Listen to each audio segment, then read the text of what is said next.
My aunt switched my DNA results and made it look like I wasn't my grandfather's biological heir, so she could steal my inheritance. She was shocked when I flipped the script. My Aunt Candace switched my DNA results to steal my grandfather's inheritance in February by intercepting the test we'd all taken to settle his estate. Grandfather had died in December, leaving behind a complicated will that required DNA confirmation for all potential heirs because he'd had children from multiple marriages.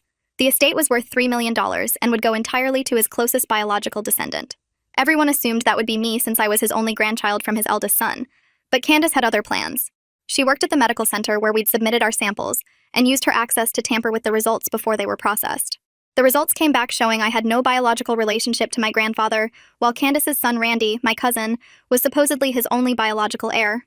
I was devastated because my grandfather had raised me after my parents died when I was 10, and I knew without doubt he was my biological grandfather. Candace pretended to be shocked and comforted me while saying genetics could be surprising sometimes, and maybe my father wasn't who we thought. She suggested my grandmother might have had an affair, and my dad wasn't really my grandfather's son. She said it was unfortunate, but DNA didn't lie, and we had to accept the truth. Randy immediately started talking about what he'd do with the money, like buying sports cars and traveling the world. At the will reading, Candace presented the DNA results to the lawyer and claimed the entire inheritance for Randy. She said it was only fair that the estate go to the actual blood family, and not someone who'd been deceiving everyone for years. She actually accused me of knowing I wasn't related and trying to steal from the real family. The lawyer seemed suspicious because the grandfather had specifically mentioned me in personal notes, but said the will was clear about biological descendants only. Candace smiled and said grandfather would be relieved to know his money was going to his real family. Something felt wrong, so I ordered my own private DNA test from a different company. When those results came back, they showed I was definitely my grandfather's biological grandchild, with a 99.9% match to his sister who was still alive. I confronted Candace with the conflicting results, and she said private companies made mistakes all the time, and only the official medical center results counted for legal purposes. She said I was desperate and pathetic trying to contest legitimate scientific results because I wanted money that wasn't mine. That's when I started investigating and discovered Candace had access to the lab where our tests were processed. I contacted other people who'd had DNA tests at that medical center and found 3 families who'd gotten suspicious. Results that later proved false when retested elsewhere. All of them had their tests processed during Candace's shifts. One family had been told their daughter wasn't biologically theirs and almost divorced before discovering the results were wrong. Another man was told he wasn't the father of his son and had cut off child support before a court-ordered retest proved he was. I reached out to Candace's ex-husband, who told me she'd always been obsessed with grandfather's money and had tried multiple schemes to get it over the years. She'd forged his signature on loan documents, stolen his credit cards, and even tried to have him declared mentally incompetent before he banned her from his house. He said Candace had been planning something involving the inheritance for months and had specifically gotten the job at the medical center after grandfather announced the DNA requirement.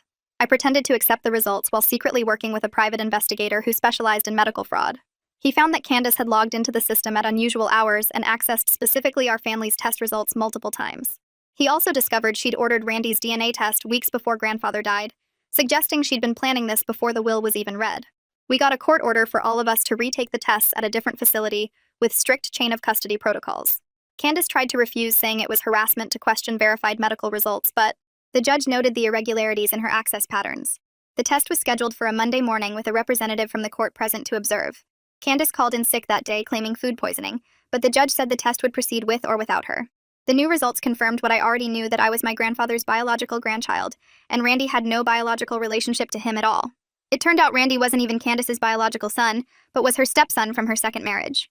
She'd submitted his DNA knowing he couldn't be related, and then switched my negative results with his to make it look like he was the heir. She'd literally tried to steal $3 million by committing medical fraud and identity theft.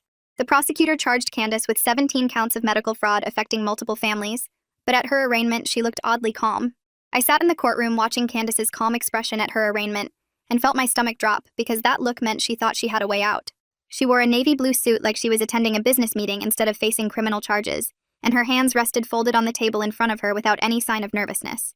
Roberta Parrish, the prosecutor, noticed too because I saw her eyes narrow as she studied Candace's face. Roberta stood up when the judge asked about bail and requested $200,000 given the flight risk and the serious nature of the charges. She explained that Candace had demonstrated a pattern of deception and manipulation, had access to financial resources through the attempted theft, and had already shown willingness to destroy evidence by tampering with medical records. Candace's expensive lawyer, a man in a gray suit who looked like he charged $500 an hour, argued she was a respected medical professional with deep community ties. He said she had lived in the area her entire life, had an elderly mother who depended on her, and had never missed a day of work in 15 years. He claimed the charges were based on circumstantial evidence, and his client deserved reasonable bail that wouldn't punish her before trial. The judge looked at the paperwork in front of him for what felt like forever, before setting bail at $200,000. I felt a tiny bit of relief until Candace's parents, who were sitting 3 rows behind her, immediately stood up and followed the bailiff out to post the bond. Within 2 hours, Candace walked out of the courthouse as a free woman, and I realized this was going to be a much longer fight than I expected. Guillermo called me to his office the next day, and I could tell from his voice on the phone that something was wrong. I drove over immediately and found him sitting at his desk with papers spread everywhere and his computer screen showing bank statements. He explained that Candace being out on bail meant we needed to move fast to protect the estate assets because she might try to hide money or create more problems. He had hired a forensic accountant to look into Candace's finances as part of our civil case against her, and what they discovered made my blood run cold. The accountant found that Candace had been quietly transferring money to offshore accounts for the past 3 weeks, clearly preparing for this outcome.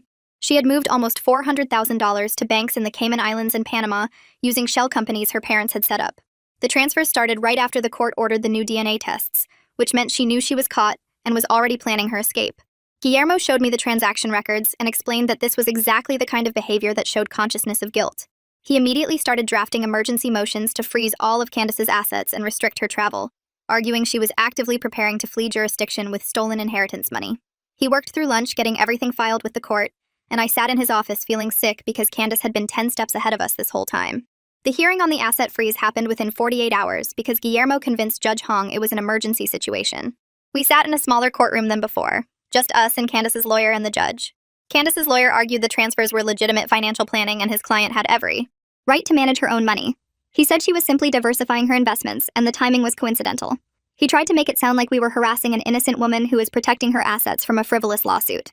The forensic accountant testified next and completely destroyed that argument by showing the suspicious timing and destinations of the money. He explained that the shell companies were created just days before the transfers, that the amounts matched almost exactly what Candace thought she would get from the inheritance, and that the banks she chose were known for making it difficult to recover funds. He walked through each transaction showing how Candace had deliberately structured everything to hide the money trail. Judge Hong listened to everything without showing much expression, then ordered all of Candace's accounts frozen immediately, and demanded she surrender her passport within 24 hours.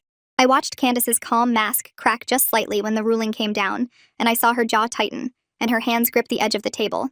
Sebastian called me 3 days later saying he had discovered something important and needed to meet right away. We met at a coffee shop near my apartment, and he pulled out his laptop showing me phone records and recorded conversations. He explained that Candace had been contacting Randy's biological mother, trying to get her to provide false testimony about Randy's relationship to my grandfather. Randy's biological mother was a woman named Teresa who had given him up for adoption when he was 2 years old and hadn't been part of his life since. Sebastian found that Candace had tracked Teresa down and called her multiple times over the past month. Teresa had recorded the conversations where Candace offered her $50,000 to lie under oath and say that my grandfather had acknowledged Randy as his grandson. Candace wanted Teresa to claim that my grandfather had privately told her Randy was his favorite and should inherit everything. Teresa brought the recordings to Roberta because she was disgusted by the whole scheme and wanted nothing to do with it. Sebastian played me parts of the recordings, and I heard Candace's voice explaining exactly what Teresa should say, and promising her the money once the inheritance came through. This added witness tampering to Candace's charges, and showed the prosecutors she was actively trying to obstruct justice even after being caught. Roberta filed additional charges that same day, and I felt a grim satisfaction knowing Candace's desperation was making everything worse for herself. I met with the other victims of Candace's fraud at Roberta's request, so we could coordinate our impact statements for the eventual sentencing. We gathered in a conference room at the prosecutor's office, and I looked around at 5 other people whose lives Candace had destroyed for money. There was a couple in their 40s who almost divorced after. Candace's fake DNA test said their daughter wasn't biologically theirs. A man in his 30s who lost 2 years of his son's life after cutting off contact based on falsified paternity results. An elderly woman who was told her grandson wasn't related to her deceased son and spent her final years believing her family line had ended. Hearing their stories made me realize how many lives Candace had destroyed for money and how little she cared about the families she was tearing apart. One woman named Alexandria Gorman broke down crying when she described how she lost custody of her daughter for 2 years based on Candace's falsified paternity test. Her ex-husband had used the fake results to prove Alexandria had cheated on him, and the judge awarded him full custody, while Alexandria fought to prove the truth. By the time the real DNA test confirmed she was the biological mother, her daughter barely remembered her and the relationship was permanently damaged. Alexandria's hands shook as she talked, and I felt my anger solidify into determination that Candace would face real consequences for every single life she had ruined. 3 weeks after the arraignment, Candace's lawyer approached Guillermo about a plea deal, where she would plead guilty to 5 counts in exchange for dropping the other 12. Guillermo called me to his office to discuss it, and explained that Roberta was willing to consider the offer because trials were expensive and unpredictable. He said that even with Strong evidence. Juries could be swayed by good defense lawyers, and a plea deal guaranteed some consequences where trials could end in acquittals. I struggled with the decision because part of me wanted to see Candace face every single charge in court and have a jury tell her she was guilty 17 times. I wanted her to sit through weeks of testimony hearing how she destroyed families and ruined lives. But Guillermo explained that 5 counts would still mean significant prison time, and we would avoid the risk of her walking free if something went wrong at trial. He said Roberta was pushing for at least 3 to 5 years in prison as part of any deal, plus full restitution to all victims. I told him I needed time to think about it, and to talk to the other victims before making any decisions. That night I barely slept, thinking about whether accepting less than everything was giving up or being smart. During a strategy meeting 2 days later, Sebastian came in looking excited, and said he had found evidence that this wasn't Candace's first attempt at inheritance fraud.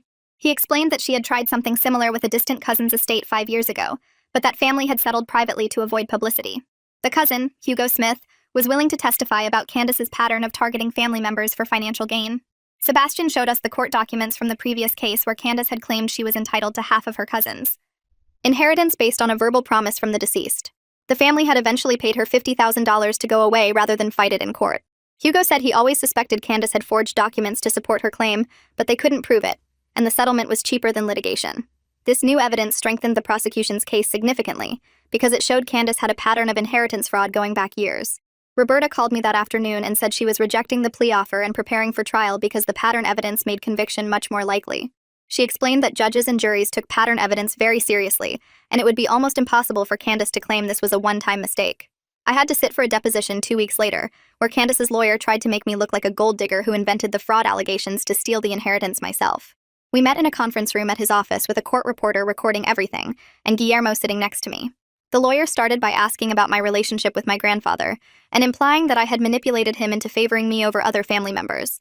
He questioned why I didn't report my suspicions immediately after getting the first DNA results, and suggested I had plenty of time to manipulate the private DNA test results. He asked if I had financial problems that would motivate me to contest the original results. He implied my grandfather had favored me unfairly because my parents were dead, and I had gotten more attention than Candace and Randy. Guillermo objected repeatedly when the questions got too personal or accusatory, and I forced myself to stay calm even though I wanted to scream. I remembered Guillermo telling me this was just legal strategy and the evidence spoke for itself. I answered every question honestly and simply, explaining that I knew the first results were wrong because I looked exactly like my father and grandfather. I described how I discovered Candace's access to the lab and found the other victims. By the end of 3 hours, the lawyer looked frustrated and I felt like I had held my ground. The medical center completed its internal investigation 4 weeks after the criminal charges were filed and fired Candace for gross misconduct. They also reported her to the state medical board for license revocation proceedings. I found out through Guillermo, who got a call from the medical center's lawyer explaining they were taking full responsibility for their security failures. Watching Candace lose her career gave me some satisfaction, because it meant she was facing consequences beyond just the criminal case. But I also realized she was now desperate with nothing left to lose. She had no job, no income, frozen bank accounts, and was facing years in prison. Sebastian called me that evening and warned me to be careful, because desperate people made dangerous choices. He suggested installing security cameras at my apartment and varying my daily routine so I wasn't predictable. I agreed, even though part of me thought it was paranoid. The next day, a security company came and installed cameras at my front door and in the parking lot. I started parking in different spots and taking different routes to work. Every time I heard footsteps behind me or saw a car that looked familiar, my heart raced. 2 months after the arraignment, everything came to a head when Candace violated her bail conditions by trying to access one of her frozen accounts through a shell company her parents had set up. The bank flagged the suspicious activity because the account was supposed to be completely frozen by court order. They reported it immediately to Judge Hong's office and to Roberta. I got a call from Guillermo telling me to get to the courthouse right away because there was an emergency hearing. I drove over as fast as I could and found Roberta and Guillermo already in the courtroom with Candace and her lawyer. Judge Hong came in looking angry and asked Candace's lawyer to explain why his client had attempted to access frozen assets in direct violation of court orders. The lawyer tried to claim it was a misunderstanding, and that Candace's parents had made the attempt without her knowledge. Judge Hong cut him off and said the shell company was registered in Candace's name, and the access attempt came from her computer. He said Candace had shown complete disregard for court authority and was clearly planning to flee with whatever money she could access. He revoked her bail immediately and ordered her taken into custody. I watched Candace get handcuffed right there in the courtroom, and for the first time she looked genuinely scared. Her calm mask was completely gone, and I saw panic in her eyes as the bailiff led her away. Watching her disappear through the door into the holding cells, I finally let myself believe justice might actually happen. With Candace locked up, her lawyer started calling Guillermo every other day trying to work out a deal. Roberta told me they were getting desperate because Candace was stuck in county jail with no bail and facing months there if we went to trial. The lawyer kept pushing for a better offer, saying Candace would plead guilty to fewer charges if we dropped some counts. Guillermo set up a meeting at his office to discuss the new proposal, and I drove over feeling confused about what I actually wanted. Part of me wanted Candace to face every single charge in court and get the maximum sentence possible. Another part of me just wanted this whole nightmare to be over, so I could move on with my life. Roberta laid out the revised plea deal on Guillermo's conference table and explained what Candace's lawyer was offering. Candace would plead guilty to 10 counts of medical fraud instead of all 17. She'd accept a prison sentence between 5 and 7 years with no chance of getting out early. She'd have to pay back every victim for what she'd done, including giving me the full $3 million inheritance. She'd also lose her medical license forever and couldn't work in healthcare again. Roberta said this was actually a strong deal because it guaranteed real prison time and money back for everyone Candace hurt. Guillermo agreed and told me that trials were unpredictable, and sometimes guilty people walked free because of technicalities or jury decisions. This deal meant Candace would definitely go to prison, and definitely pay us back, even if it wasn't the absolute worst punishment she could get. I asked what would happen if we said no, and went to trial instead. Roberta explained that trials took months to prepare and could last weeks in court. I'd have to testify about everything Candace did, and get questioned by her lawyer who would try to make me look bad. The other victims would have to testify too and relive their trauma in front of strangers. There was also a chance, however small, that Candace could get acquitted on some charges if her lawyer found ways to create doubt. Guillermo added that even if we won at trial, sentencing could be lighter than 5 years depending on what arguments the defense made. I felt sick thinking about Candace possibly getting less time or getting off on some charges. But I also hated the idea of her avoiding 7 of the counts she was charged with.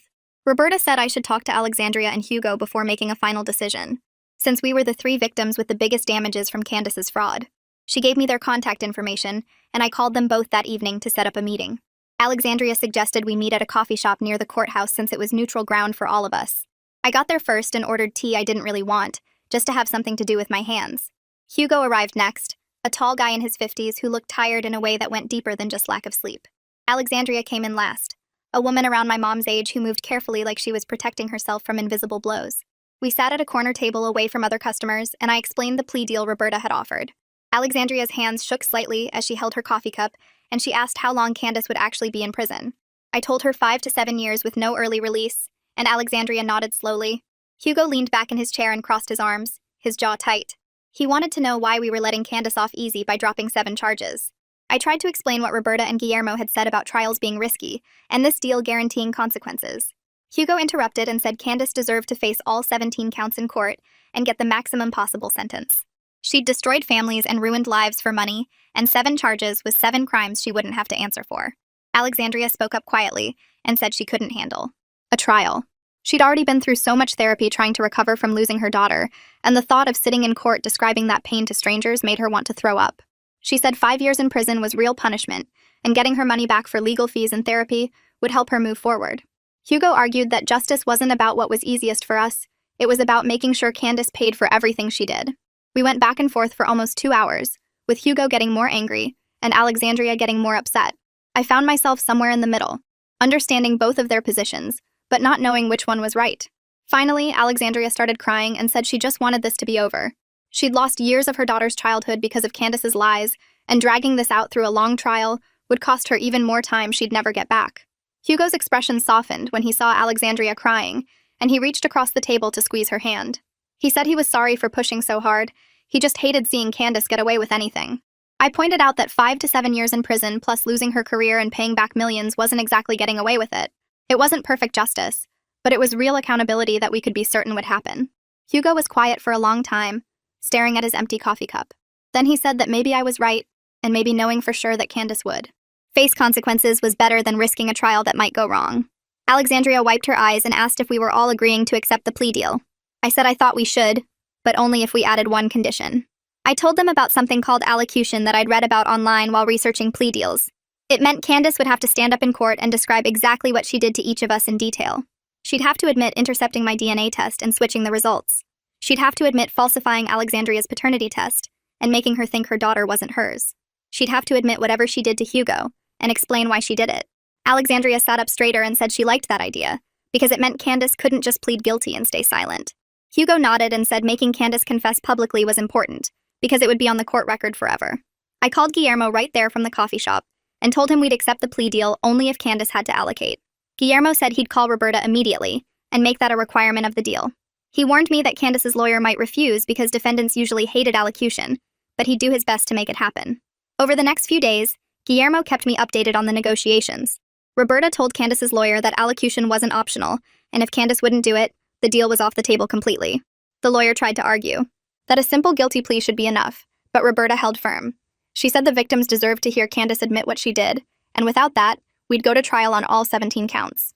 Finally, 3 days later, Guillermo called to say Candace had agreed to allocate. The hearing was scheduled for 3 weeks out, which gave everyone time to prepare. Roberta would send us the format for victim impact statements that we could read after Candace's allocution. Guillermo explained that I should write down how Candace's fraud affected my life and what I wanted the judge to know when deciding on the final sentence. I spent those 3 weeks trying to write my statement and failing repeatedly. Every time I started, I'd get angry or sad and have to stop. How could I explain in a few paragraphs what it felt like to have my aunt try to erase my connection to my grandfather? How could I describe the feeling of being told I didn't belong to my own family? Sebastian checked in on me a few times during those weeks, asking how I was holding up. I admitted I was struggling with the statement, and he told me not to overthink it. He said the most powerful impact statements were the ones that came from the heart and focused on specific moments rather than general feelings.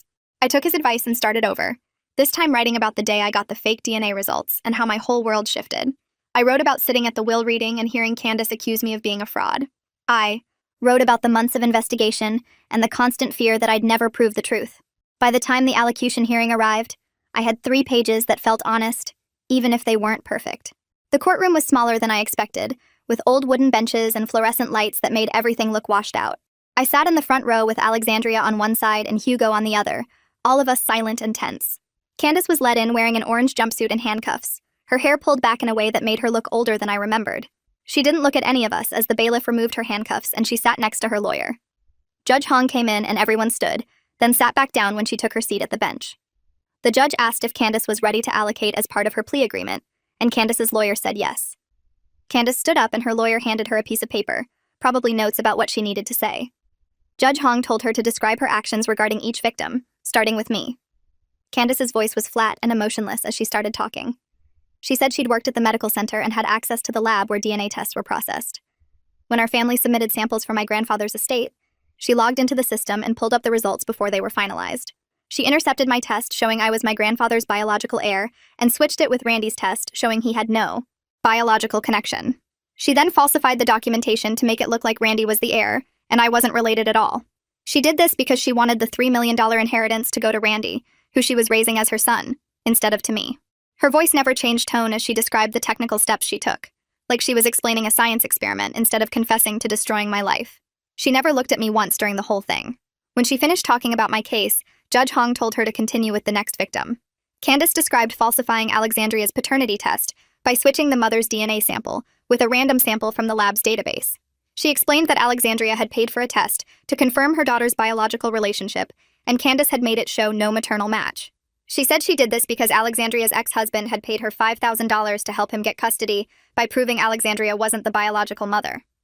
Alexandria made a small sound next to me, like she'd been punched, and I reached over to hold her hand. Candace moved on to Hugo's case without pausing.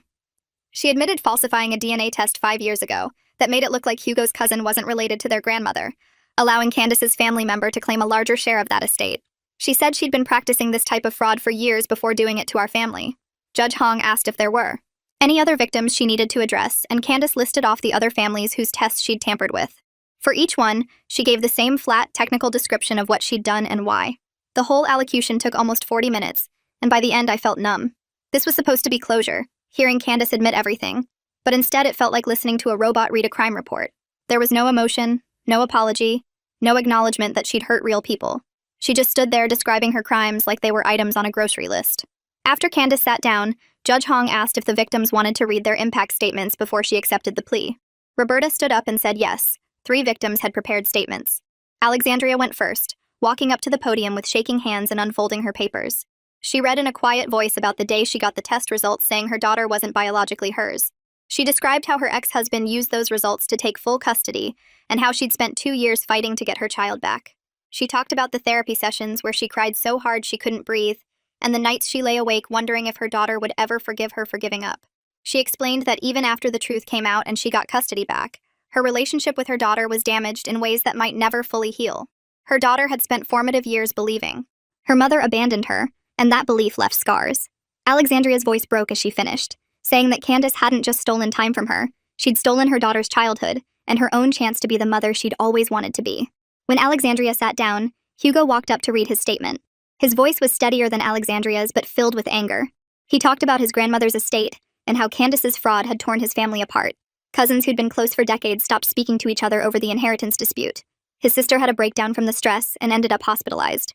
Family gatherings that used to be joyful became battlegrounds where everyone accused everyone else of lying. Even after the fraud was exposed, the relationships never recovered. Some family members still believed the false results and thought Hugo had somehow manipulated the retests. Hugo said Candace hadn't just committed fraud. She'd destroyed a family's trust in each other, and that damage was permanent.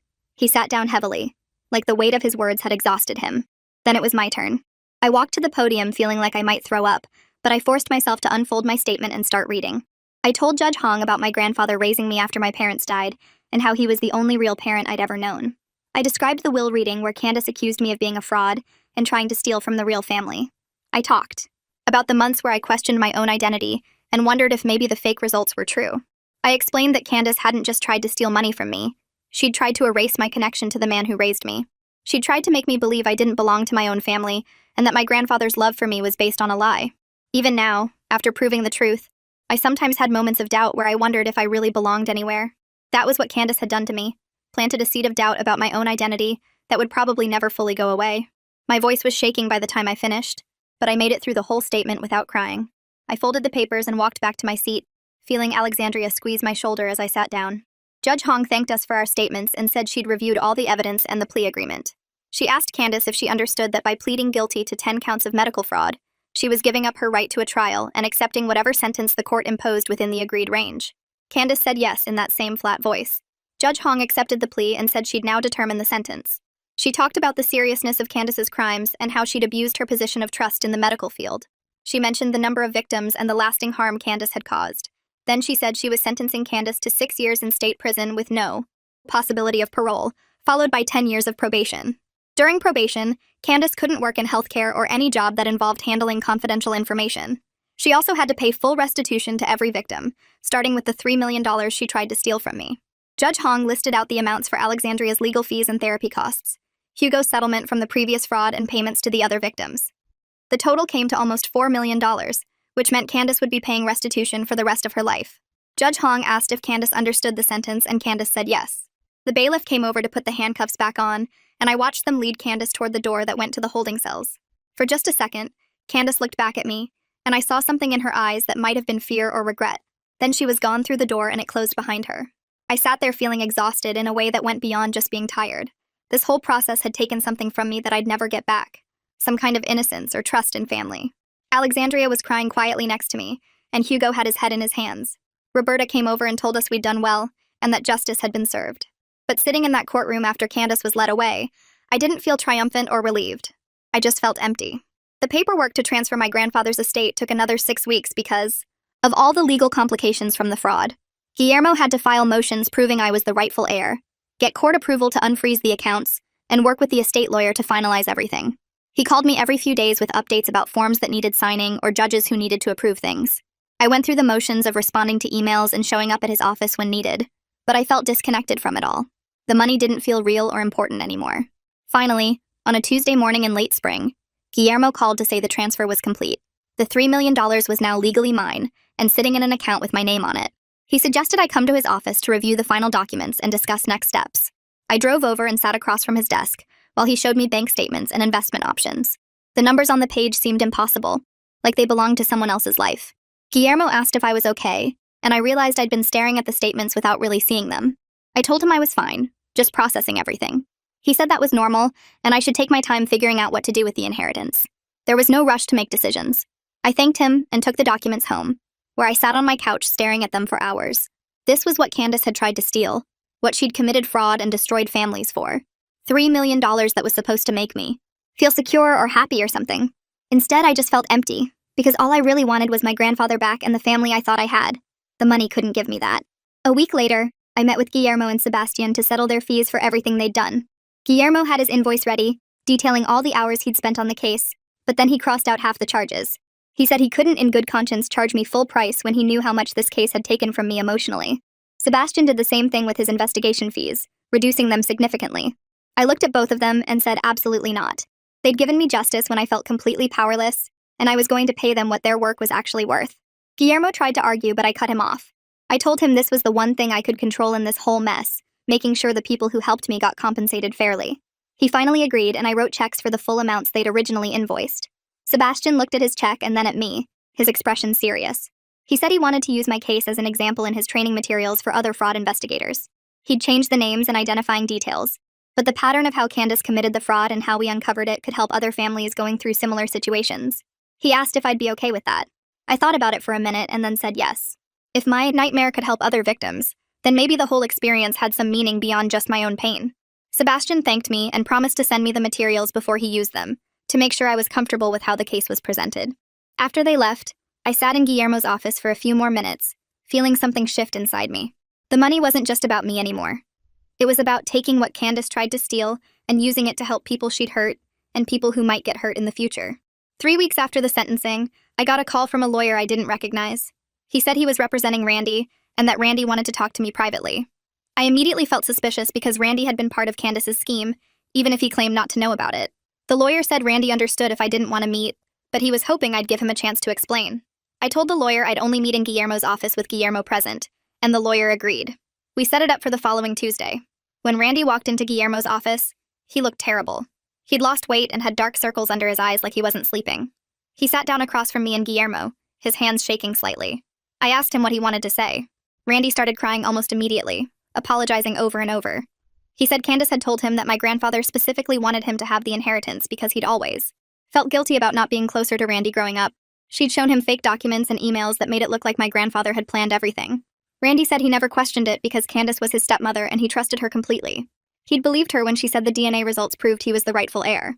He had no idea she'd falsified anything until the court-ordered retests came back. By then, he'd already spent some of the money she'd given him, and he felt sick realizing it had all been stolen. He looked at me with red eyes and said he knew sorry wasn't enough, but he wanted me to know he hadn't been part of the fraud knowingly. He offered to testify about how Candace had manipulated him if it would help, though Guillermo pointed out the criminal case was already over. Randy said he'd do anything to make this right. He just needed me to know he wasn't trying to steal from me on purpose. I sat there watching him cry and felt my anger at him start to dissolve. He'd lost the only mother figure he had and found out she'd used him as a tool in her fraud scheme. In some ways, he was another one of Candace's victims, just in a different way than the rest of us. After Randy left, I asked Guillermo what he thought. Guillermo said Randy seemed genuine and that being manipulated by Candace didn't make him a bad person. I spent the next few days thinking about Randy and what he'd said. He'd grown up with Candace as his stepmother after his biological mother left, and she'd been the only parental figure he really had. Now he had to process that the person who raised him was a criminal who'd used him in her schemes. That couldn't be easy. I called Guillermo and told him I wanted to give Randy $50,000 from the inheritance. Guillermo asked if I was sure, and I said yes. Randy had lost his stepmother and learned that everything he thought he knew about the inheritance was a lie. That wasn't his fault. Guillermo said he'd draw up paperwork making it clear this was a gift with no legal implications, so Randy couldn't come back later claiming he was owed more. I agreed and signed the documents. When Randy came to pick up the check, he looked shocked. He asked why I was doing this when he didn't deserve anything. I told him he lost the only mother figure he had because of Candace's crimes, and that wasn't fair. He wasn't responsible for what she did. Randy started crying again and said he was going to therapy to process everything Candace had put him through. He said he hoped one day he could become someone who deserved my kindness. I told him I hoped he found peace because carrying anger at him wouldn't heal what his stepmother had destroyed. After Randy left with the check, I felt lighter somehow. The money was supposed to represent justice and security, but giving some of it away to help someone else hurt by Candace felt more meaningful than just keeping it all. Maybe that was how I'd honor my grandfather's memory, by using what he left me to help repair some of the damage Candace had caused. 3 weeks after Randy left with his check, Guillermo called me about a letter from the medical center's lawyers. They wanted to schedule a meeting to discuss their liability in the whole mess with Candace tampering with DNA results. I drove to Guillermo's office the next morning and found him reviewing a thick file of documents about the medical center's security failures. The lawyers were offering $200,000 to settle any potential lawsuit and avoid going to court where their negligence would become public record. Guillermo said it was a decent starting point, but he thought we could push for more given how many families Candace had hurt while working there. I asked what he recommended, and he said he wanted to negotiate for at least $300,000 plus a commitment to fix their security systems, so this could never happen again. The meeting with the medical center's lawyers happened 2 days later in a conference room at their main office. 3 lawyers sat across from us with folders full of paperwork and serious expressions that told me they were worried about how bad this could get for them. Guillermo laid out everything we knew about Candace's access to the lab system and how she'd been able to tamper with results for months without anyone noticing. He pointed out that their lax security had enabled fraud that destroyed families and nearly cost me $3 million I was legally entitled to inherit. The lead lawyer tried to argue that Candace was a trusted employee with years of good service, and they couldn't have predicted she'd commit fraud. Guillermo pulled out the records showing Candace had accessed the system at odd hours and made changes to test results outside her normal duties. He asked why there were no alerts or oversight when an employee was logging in at midnight to modify legal documents. The lawyers looked uncomfortable and asked for a moment to confer privately. When they came back, they offered $300,000 but said that was their absolute limit. Guillermo said we wanted $350,000 plus documented changes to their security protocols, including dual verification for any DNA tests used in legal proceedings. The lawyers huddled again, and I could see them calculating how much a public trial would cost them in legal fees and reputation damage. They agreed to $350,000 and the security changes, and Guillermo said we'd need everything in writing with specific timelines for implementing the new protocols. I signed the settlement agreement a week later and deposited the check, bringing my total recovery to over $3 million from the inheritance, plus this additional compensation. The money felt heavy somehow, like it represented all the pain Candace had caused and could never truly make up for what she'd destroyed. 6 months passed after Candace's sentencing, and I still hadn't visited my grandfather's grave. Every time I thought about going, I felt this weight in my chest, knowing I'd have to face everything that happened around his death and his estate. But one Saturday morning in early fall, I woke up and knew it was time to stop avoiding him. I drove to the cemetery where he was buried next to my grandmother and walked through rows of headstones until I found his plot. Someone had left fresh flowers there recently, probably one of his old friends from the veterans organization he'd belonged to. I stood there looking at his name carved into the granite and felt tears start running down my face for the first time since the whole nightmare began. I told him about Candace and what she'd done, how she'd tried to steal everything he'd left me, and made it look like I wasn't even his family. I apologized for all the chaos and fighting over his estate, even though none of it was my fault. Standing there talking to a gravestone made me realize how heartbroken he would have been to know his own daughter did this to me. He'd loved Candace despite all her problems over the years, and kept hoping she'd change and become someone better. Now she was in prison, and I'd lost the aunt I thought I had, and my grandfather's legacy was tied to fraud and betrayal, instead of the good life he'd lived.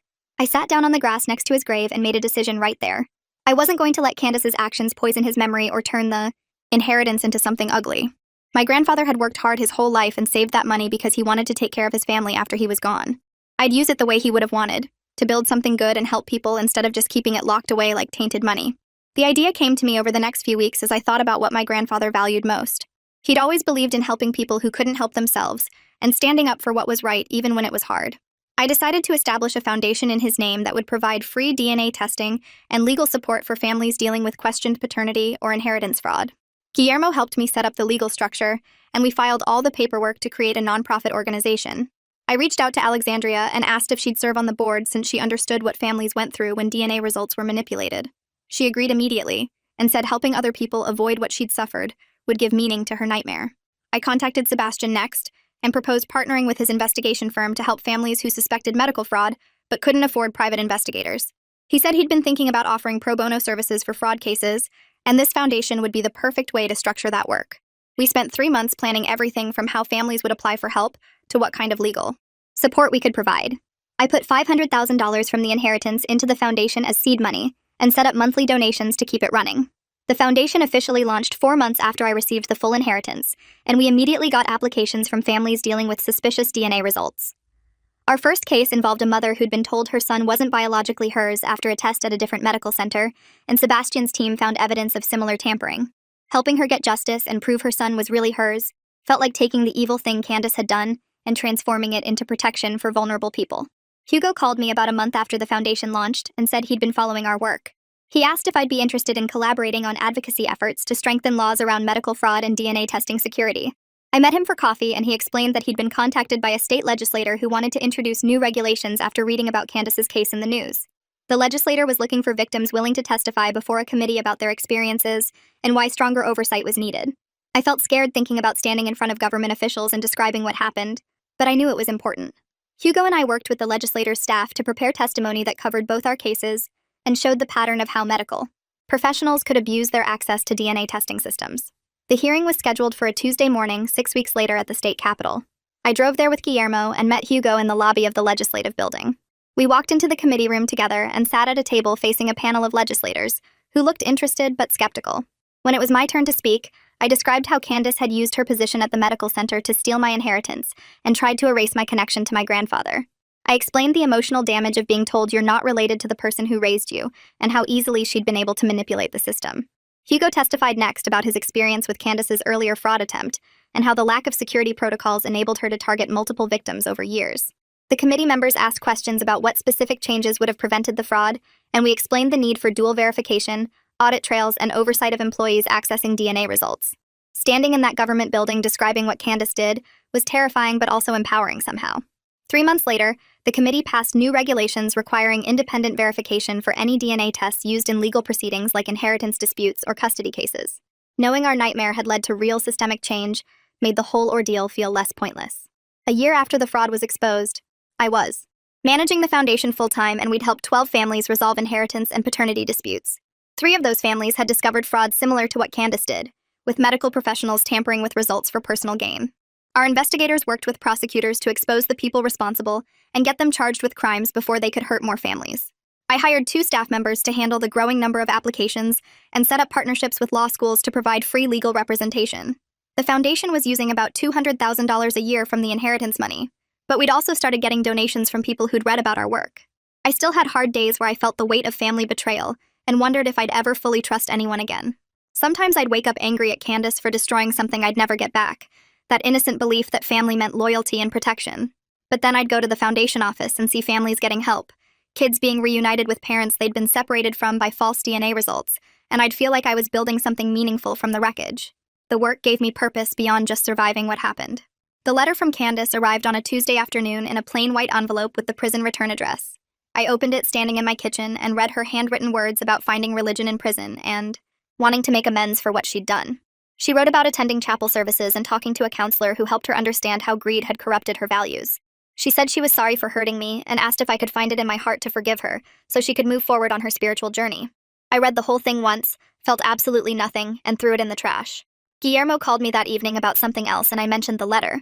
He said Candace had been writing similar letters to all her victims over the past month, probably trying to look rehabilitated for her eventual parole hearing. He'd gotten one himself even though he was just my lawyer, and Alexandria had received one that was almost identical to mine. I felt glad I'd trusted my instinct to throw it away because I didn't owe Candace forgiveness or closure. She deliberately tried to destroy my life for money, and the fact that she got caught didn't earn her my absolution. If she wanted to feel better about what she'd done, that was her problem to work through, not mine. 2 years after my grandfather's death, I was in a genuinely good place running the foundation and using my experience to help families navigate the same nightmare I survived. The inheritance that Candace tried to steal was funding real protection for vulnerable people, and we'd expanded to help families in 3 neighboring states. I'd connected with an amazing community of fraud survivors and advocates who understood what it meant to have your identity questioned and your family relationships weaponized. The foundation had helped 38 families by that point, and we'd contributed to getting 6 people charged with medical fraud in different jurisdictions. I'd never get back the aunt I thought I had, or the innocent trust I'd had in family before all this happened. Sometimes I still felt angry that Candace had taken something from me that couldn't be restored no matter how much justice I got. But I'd built something powerful from that loss, and I was proud of who I'd become through fighting for justice. My grandfather would have been proud too, I thought, knowing his money was protecting people instead of just sitting in a bank account. That felt like the best way to honor his memory and prove that Candace hadn't won, even though she'd tried so hard to destroy everything he'd left behind.